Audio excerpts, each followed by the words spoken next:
Hi friends, നമ്മുടെ YouTube ചാനലിലേക്ക് എല്ലാവർക്കും സ്വാഗതം. അപ്പോൾ ഇന്ന് നമ്മൾ വീഡിയോയിലൂടെ പറയാൻ ഇത് ഫോർഡ് ഫിഗോ ആണ്. അപ്പോൾ ഇതിൻ്റെ കംപ്ലയിൻ്റ് എന്ന് വെച്ച് കഴിഞ്ഞാൽ കട്ടറിൽ പോകുമ്പോൾ സൗണ്ട് കാര്യങ്ങൾ, അതുപോലെ ഹമ്പ് ചാടി ഇറങ്ങുമ്പോൾ സൗണ്ട്, അതുപോലെ തന്നെ ഫ്രണ്ട് പെട്ടെന്ന് ബ്രേക്ക് കിട്ടുമ്പോൾ താഴോട്ട് കുത്തുന്ന ഒരു കംപ്ലയിൻറ്റ്, ഫ്രണ്ട് ബോഡി ഉൾപ്പെടെ താഴോട്ട് ആക്ഷൻ ആവുന്ന ഒരു കംപ്ലയിൻറ്റ്. അപ്പോൾ അങ്ങനെയൊക്കെയുള്ള കംപ്ലയിൻറ്റ് വരുമ്പോൾ അത് ഷോക്കിൻ്റെ കംപ്ലയിൻ്റ് ആണ്. നമുക്ക് ഷോക്കിൻ്റെ അവസ്ഥ എന്താണെന്ന് നോക്കാം. ഫ്രണ്ട് റൈറ്റ് സൈഡിൽ വന്നിട്ടുണ്ട്. ഈ ഷോക്ക് നോക്കുന്ന സമയത്ത് ലീക്കായ പാടും കാര്യങ്ങളൊക്കെ ഇതിനകത്ത് ഉണ്ട്. നോക്കിക്കഴിഞ്ഞാൽ മനസ്സിലാവും. സ്റ്റോപ്പർ ഫുള്ളായിട്ട് പൊട്ടി താഴെ വന്നിരിക്കുന്നതൊക്കെ നമുക്ക് കാണാനായിട്ട് സാധിക്കും. അതുപോലെ തന്നെ ഓയിലിൻ്റെ അംശം ഇതിനകത്ത് കാണാനായിട്ട് സാധിക്കും. മീൻസ് ഈ ഷോക്ക് ലീക്കാണ്. അപ്പുറത്തെ ഷോക്കിൻ്റെ അവസ്ഥ എന്താണെന്ന് നമുക്ക് നോക്കാം.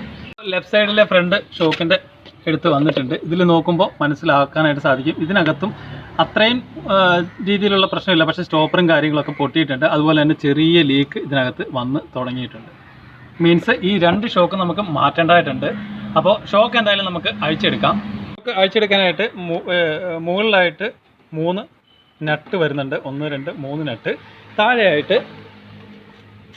താഴെയായിട്ട് നമുക്ക് അഴിച്ചു വിടേണ്ടത് ഈ ബ്രേക്ക് പൈപ്പിൻ്റെ കണക്ഷൻ അഴിച്ചു വിടണം. അതുകൂടാതെ തന്നെ ഇവിടെയാണ് ഇത് ഒറ്റ നട്ടാണ് ഈ ഷോക്കിന് വരുന്നത്. ഈ കാണുന്ന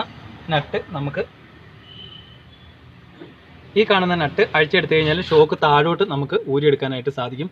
ഈ നട്ട് പൂർണ്ണമായിട്ട് അഴിച്ചെടുത്ത് കഴിഞ്ഞിട്ട് ഷോക്ക് താഴോട്ട് വരാൻ പാടാണ് എന്നുണ്ടെങ്കിൽ ഈ ഭാഗത്തായിട്ട്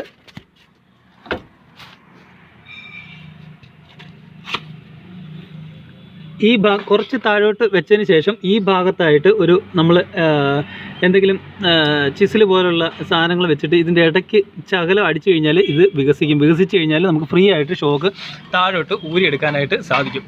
അപ്പോൾ ലിങ്ക് റാഡിൻ്റെ കണക്ഷനൊക്കെ നമുക്ക് ഓൾറെഡി അഴിച്ചു വിട്ടിട്ടുണ്ട്. ലിങ്ക് റാഡിന് വേറെ കുഴപ്പങ്ങളോ കാര്യങ്ങളോ ഒന്നും ഇല്ല.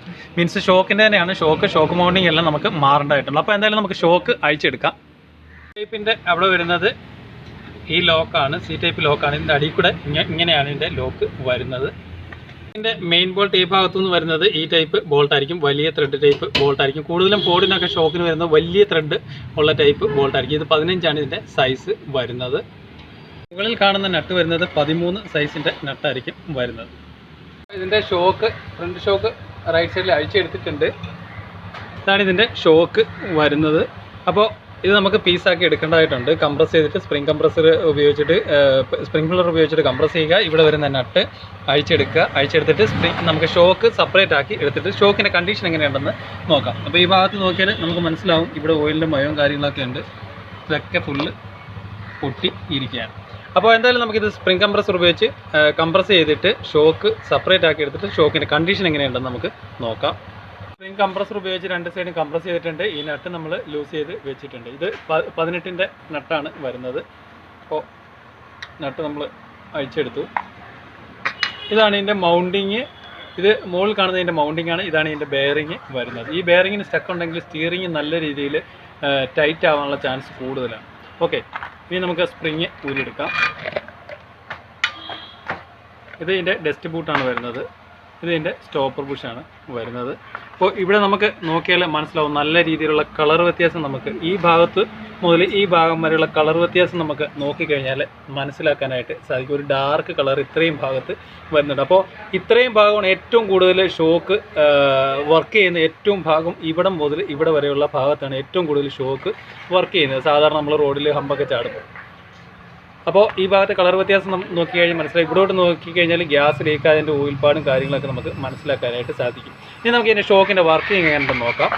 ഷോക്ക് നമ്മൾ പ്രസ് ചെയ്യുന്ന സമയത്ത് ഫ്രീ ആയിട്ട് അകത്ത് പോകുന്നുണ്ട്. വെറും പതുക്കെയാണ് ഇത് റിട്ടേൺ വരുന്നത്. അത് തന്നെയല്ല, ഫുള്ളായിട്ട് ഫ്രീ ആയിട്ട് അങ്ങ് അകത്ത് പോവുക. അതുപോലെ വർക്ക് ചെയ്യുമ്പോൾ നമുക്ക് മനസ്സിലാക്കാം ചെറിയതായിട്ടാണ് ഇതിൻ്റെ റിട്ടേൺ വരുന്നത്. നമ്മൾ വലിച്ച് വെച്ചാൽ റിട്ടേൺ വരുന്നുള്ളൂ. പിന്നെ അവിടെ വെച്ച് സ്റ്റക്കായി പോവുകയാണ്. അതുപോലെ തന്നെ ഷോക്ക് നമ്മൾ അകത്തോട്ട് പ്രസ് ചെയ്യുമ്പോൾ ഈ ടൈപ്പ് ഹെവി വണ്ടികളിലൊക്കെ വരുന്ന ഷോക്ക് എന്ന് പറഞ്ഞു കഴിഞ്ഞാൽ നമ്മൾ അകത്തോട്ട് പ്രസ് ചെയ്യുമ്പോൾ ഗ്യാസ് ടൈപ്പ് ഷോക്കാണ് വരുന്നത്. അകത്തോട്ട് പ്രസ് ചെയ്യുമ്പോൾ ഇത് നല്ല രീതിയിൽ ഹാർഡായിട്ട് വേണം അകത്തോട്ട് പോകാനായിട്ട്. നമുക്ക് ഒരു കൈ കൊണ്ട് നല്ല സിമ്പിളായിട്ട് പ്രസ് ചെയ്യാൻ പറ്റുന്ന രീതിയിലായിരിക്കും ഇതിൻ്റെ ഷോക്ക് വരുന്നത്. നമ്മൾ കൈ കൊണ്ട് പ്രസ് ഇത് അകത്തോട്ട് വിടുമ്പോൾ നല്ല രീതിയിലായിരിക്കണം ഹാർഡ് വരുന്നത്. പക്ഷേ ഇത് ഫ്രീ ആയിട്ടാണ് അകത്തോട്ട് പോകുന്നത്. അതുപോലെ തന്നെ റിട്ടേൺ വരുന്നത് തീരെ പതുക്കെയാണ് റിട്ടേൺ വരുന്നത്.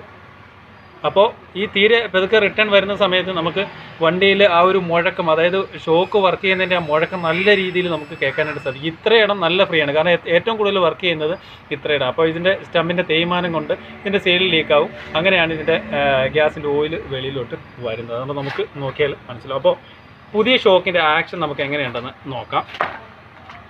ഇതിപ്പോൾ മോണ്ടോയുടെ ഷോക്കാണ് പുതിയത് വാങ്ങിയേക്കുന്നത്. അപ്പോൾ പുതിയ ഷോക്കിൻ്റെ ആക്ഷൻ നോക്കാം. നമുക്ക് ഈ ഒരു കൈ കൊണ്ട് ഇത് പ്രസ് ചെയ്യാനായിട്ട് ഭയങ്കര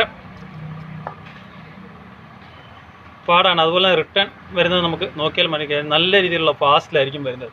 ഈ ഒരു കൈ കൊണ്ട് നമുക്ക് പ്രസ് ചെയ്യാനായിട്ട് നല്ല ഹാർഡിൽ വേണം പ്രസ് ചെയ്ത് കയറ്റാനായിട്ട്. ആ ഒരു കൈ കൊണ്ട് പ്രസ് ചെയ്തതിൻ്റെ പാടാണ് ഈ കാണുന്നത്. അത്രയ്ക്കും നല്ല ഹാർഡിലാണിത് ഇരിക്കുന്നത്. നമ്മളിപ്പോൾ പ്രസ് ചെയ്തു വിട്ടു കഴിയുമ്പോഴത്തേക്ക് ഫാസ്റ്റായിട്ട് റിട്ടേൺ വരുന്നുണ്ട്. ഇത് നമ്മൾ പ്രസ് ചെയ്യുമ്പോൾ ഒന്നുമില്ല, അകത്തോട്ട് വെറും ഫ്രീ ആയിട്ടാണ് കയറി പോകുന്നത്. റിട്ടേൺ നല്ല രീതിയിൽ വരുന്നില്ല. അപ്പോൾ ഇതാണ് ഷോക്കിൻ്റെ കംപ്ലയിൻറ്റ് വരുന്നത്. റിട്ടേൺ നല്ല രീതിയിൽ ഗ്യാസ് ടൈപ്പ് ഷോക്ക്, അതുപോലെ തന്നെ ഹെവി വണ്ടികളിലൊക്കെ നമ്മൾ താഴോട്ട് പ്രസ് ചെയ്യുമ്പോൾ നല്ല രീതിയിലുള്ള ആക്ഷൻ കൊടുത്താൽ മാത്രമേ ഇത് താഴോട്ട് നമുക്ക് പ്രസ് ചെയ്ത് എടുക്കാനായിട്ട് സാധിക്കുകയുള്ളൂ. കയ്യിൽ ഇത്രയും പാട് വരണമെന്നുണ്ടെങ്കിൽ നല്ല രീതിയിലുള്ള ഹാർഡ് വരണം. പക്ഷേ ഇത് നമുക്ക് ഫ്രീ ആയിട്ട് അകത്തോട്ട് കയറ്റി വിടാനായിട്ട് സാധിക്കും.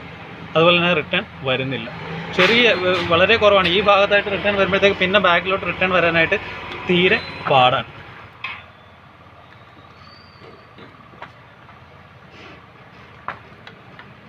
ഫാസ്റ്റായിട്ട് റിട്ടേൺ വരുന്നുണ്ട്. ഇതുവരെയും ഇത് റിട്ടേൺ പൂർണ്ണമായിട്ടും വന്നിട്ടില്ല. ഓക്കെ, അപ്പോൾ ബാക്കിയുള്ള കാര്യങ്ങളെല്ലാം നമുക്ക് ക്ലീൻ ചെയ്യണം. ഇനി ഷോക്ക് ഫിറ്റ് ചെയ്യേണ്ടതായിട്ടുണ്ട്. അതുപോലെ തന്നെ ഈ ഷോക്കിൻ്റെ മൗണ്ടിങ് നമുക്ക് മാറേണ്ടതായിട്ടുണ്ട്. ഈ മൗണ്ടിങ് മാറാനായിട്ട്, കാരണം ഷോക്ക് എപ്പോഴും മാറുമ്പോൾ അതിൻ്റെ മൗണ്ടിങ് കൂടി മാറും. ഇത് പൊട്ടിയ സ്റ്റോപ്പർ ബുഷാണ്. ഈ മൗണ്ടിങ് കൂടി നമുക്ക് മാറ്റിയിട്ടുണ്ട്. കാരണം ഈ റബ്ബറിൻ്റെ ക്വാളിറ്റി വെച്ചാൽ നമുക്ക് നോക്കിയാൽ മതി, ഇവിടെ ഹൈറ്റ് കുറവാണ്, ഇവിടെ ഹൈറ്റ് കൂടുതലാണ്. അപ്പോൾ ഈ റബ്ബർ ഒതുങ്ങി കൊടുക്കാനുള്ള ചാൻസ് കൂടുതലാണ്. അപ്പോൾ ഈ ഷോക്ക് എപ്പോഴും മാറുമ്പോൾ അതിൻ്റെ മൗണ്ടിങ് കൂടെ മാറി കൊടുക്കുക. ഈ ബെയറിങ് നല്ല രീതിയിൽ ഗ്രീസ് ചെയ്ത് ക്ലീൻ ചെയ്തിട്ട് ഗ്രീസ് ചെയ്യുക. ഇതിന് ഉടക്കോ കാര്യങ്ങളോ ഉണ്ടെന്നുണ്ടെങ്കിൽ കറക്റ്റായിട്ട് മാറിവിടെ. ഇതിനെ സംബന്ധിച്ച് ഇതിന് ഉടക്കോ കാര്യങ്ങളൊന്നും ഇല്ല. അപ്പോൾ ക്ലീനിങ് കാര്യങ്ങളൊക്കെ നമുക്ക് ചെയ്യാം, എന്നിട്ട് ഷോക്ക് ഫിറ്റ് ചെയ്യാം. അപ്പോൾ പുതിയ മൗണ്ടിങ് വാങ്ങിയിട്ടുണ്ട്. ഇതാണ് ഇതിൻ്റെ പുതിയ മൗണ്ടിങ്, ഇതാണ് പഴയ മൗണ്ടിങ് വരുന്നത്. അപ്പോൾ ഇതിൻ്റെ വ്യത്യാസം നോക്കിയാൽ തന്നെ നമുക്ക് മനസ്സിലാവും. ഈ മൗണ്ടിങ് ഇടിച്ചിടിച്ച് ഇതിനകത്തോട്ട് റബ്ബർ ഇറങ്ങിയിട്ടുണ്ട്. ഇത് കറക്റ്റ് ഒപ്പത്തിനാണ് നിൽക്കുന്നത്. നല്ല രീതിയിൽ താന്നാണ് നിൽക്കുന്നത്. ഇത് നോക്കിയാൽ മനസ്സിലാവും. അപ്പോൾ ഈ പുതിയ മൗണ്ടിങ് നമുക്ക് ഇതിനുള്ളിലായിട്ടാണ് കയറ്റി ഇടേണ്ടത്. ജസ്റ്റ് പ്രസ് ചെയ്യുക, ഇതിനുള്ളിലായിട്ട് കയറ്റിയിടുക. ജസ്റ്റ് പ്രസ് ചെയ്യുക.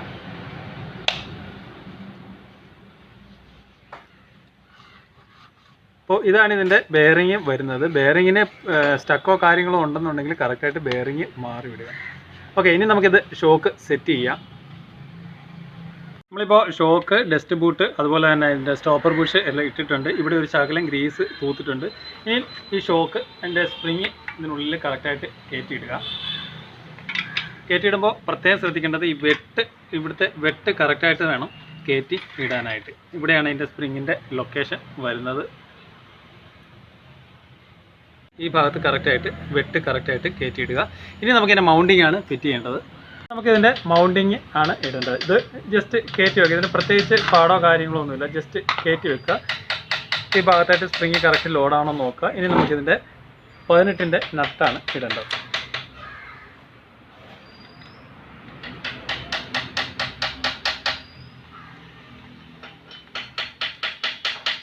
ഇനി നമുക്കിത് കൊള്ളിച്ച് വെച്ചിട്ട് സ്പ്രിംഗ് കംപ്രസർ ഇത് ഫുൾ ടൈറ്റ് ചെയ്തിട്ട് സ്പ്രിംഗ് കംപ്രസർ ക്ലാമ്പ് റിലീസ് ചെയ്യുക, ഷോക്ക് റിലീസ് ചെയ്തെടുക്കുക. അപ്പോൾ എന്തായാലും ഇതിൻ്റെ നട്ട് ടൈറ്റ് ചെയ്തിട്ട് നമുക്ക് ഇത് റിലീസ് ചെയ്തെടുക്കാം. ഇപ്പോൾ ഇതിൻ്റെ സെൻറ്ററിലെ 18ൻ്റെ നട്ടാണ് വരുന്നത്. ആ 18ൻ്റെ നട്ട് ഫുൾ ടൈറ്റ് ചെയ്തിട്ടുണ്ട്.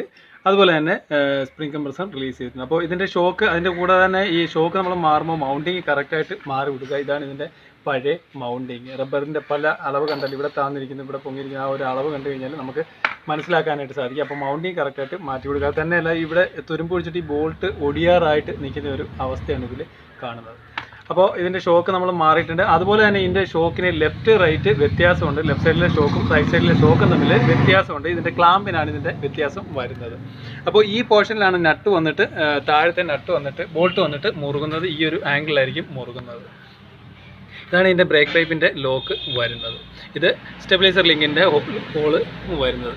അപ്പോൾ ഫോർഡ് ഫിഗോയുടെ ഷോക്ക് എങ്ങനെയാണ് സെറ്റ് ചെയ്യുന്നതാണ് നമ്മൾ ഈ വീഡിയോയിലൂടെ മനസ്സിലാക്കിയത്. അതുപോലെ തന്നെ ഷോക്ക് നമ്മൾ കംപ്രസ് ചെയ്തപ്പോൾ നമ്മൾ കണ്ടതാണ്, വെറും ഫ്രീ ആയിട്ടാണ് താഴോട്ട് പോകുന്നത്. ഇത് നമ്മൾ കംപ്രസ് ചെയ്യുമ്പോൾ നല്ല ഹാർഡിലായിരിക്കും താഴോട്ട് പോകുന്നത്. ലോഡ് കൂടുന്നതിനനുസരിച്ച് ഷോക്കിൻ്റെ ഓരോ വണ്ടിയിലെ ചെറിയ ലോഡുള്ള വണ്ടിയാണെന്നുണ്ടെങ്കിൽ വെയിറ്റിനനുസരിച്ച് എഞ്ചിൻ്റെ വെയിറ്റിനനുസരിച്ച് ഷോക്കിനും വ്യത്യാസം ഹാർഡ് കൂടി കുറഞ്ഞുമൊക്കെ ഇരിക്കും. അപ്പോൾ ഫോർഡ് ഫിഗോയുടെ ഷോക്ക് അസംബിൾ ചെയ്യുന്നതും അതുപോലെ തന്നെ സ്ട്രട്ട് കിറ്റ് അതുപോലെ തന്നെ അതിൻ്റെ മൗണ്ടിങ് ഒക്കെ എങ്ങനെയാണ് ഫിറ്റ് ചെയ്യുന്നതെന്നാണ് ഈ വീഡിയോയിൽ നമ്മൾ മനസ്സിലാക്കിയത്. Okay, thank you for watching.